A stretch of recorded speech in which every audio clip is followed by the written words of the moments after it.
Hello বন্ধুরা, মৌসুমি কিচেনে আজকে একটা নতুন রেসিপি আপনাদের সাথে শেয়ার করব। সেই রেসিপিটার নাম হচ্ছে পটল আলু কচু দিয়ে বড়া দিয়ে রসা।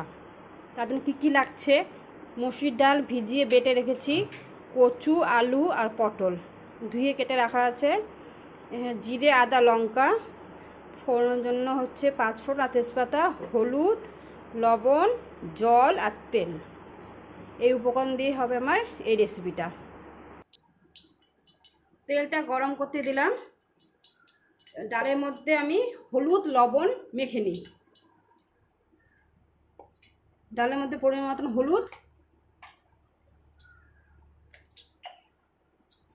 পরিমাণ মতন লবণ দিয়ে দিলাম।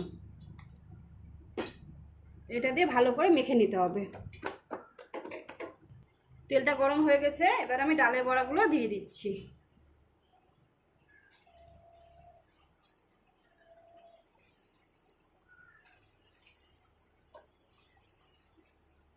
বড়াগুলো লাল করে ভেজে নেব।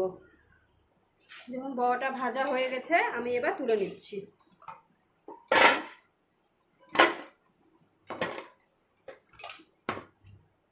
এর মধ্যে আমি কেটে রাখা পটলগুলো ভেজে নেব।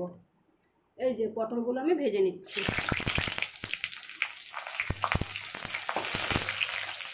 পটলগুলো লাল করে ভেজে নিতে হবে। পটলগুলো ভাজা হয়ে গেছে, এবার আমি পটলগুলো তুলে নেব। এই বড়ার মধ্যেই পটলগুলো তুলে নিচ্ছি আমি।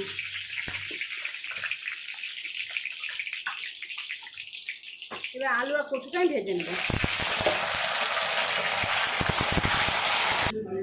দেখুন আলুগুলো ভাজা হয়ে গেছে, আলু আর কচু আমি তুলে নিচ্ছি।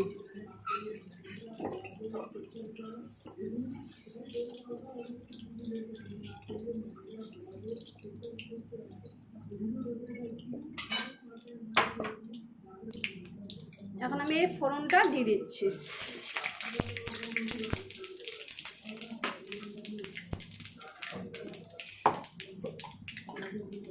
মশলাটা বেটে নিয়েছি মিক্সারে, এবার দিয়ে দিচ্ছি।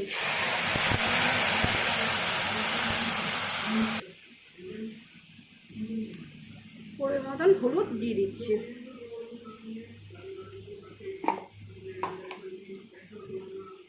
পরিমাণ মতন লবণ দিয়ে দিচ্ছি। এবার এটা ভালো করে কষে নিতে হবে। মশলাটা কষানো হয়ে গেছে, এবার আমি আলু পটল আর কচুটা দিয়ে দিচ্ছি এর মধ্যে। এবার এটা দিয়ে ভালো করে কষে নেব। প্রায় 5 মিনিট মতন কষে নিই। এবার কষানোটা হয়ে গেছে, এবার আমি এর মধ্যে জলটা দিয়ে দেবো। জলটা পরিমাণ মতন দিয়ে দেবো। যে যেমন ঝোল খাবে সে তেমন দেবে।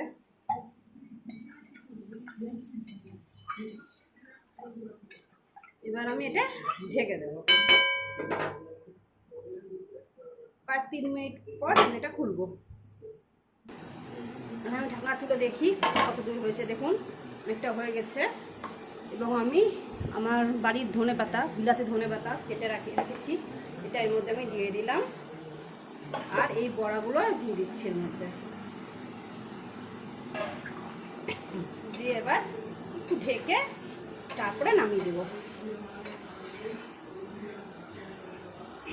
এবার একটু ঢেকে নিই 2 মিনিটের মতন। এবার তুলে দেখি। এবার আমি এটা নামিয়ে দেবো। গ্যাসটাই বন্ধ করে দেবো। এটার পর নামিয়ে দেবো। হয়ে গেছে। দেখুন আমার কচু আলু পটল দিয়ে ডালের বড়া দিয়ে রসাটা রেডি হয়ে গেছে। আপনাদের যদি ভালো লাগে তাহলে আপনার বাড়িতে এইভাবে করে খাবেন, খুব ভালো লাগে। আর যদি ভালো লেগে থাকে অবশ্যই লাইক কমেন্ট শেয়ার অবশ্যই করবেন।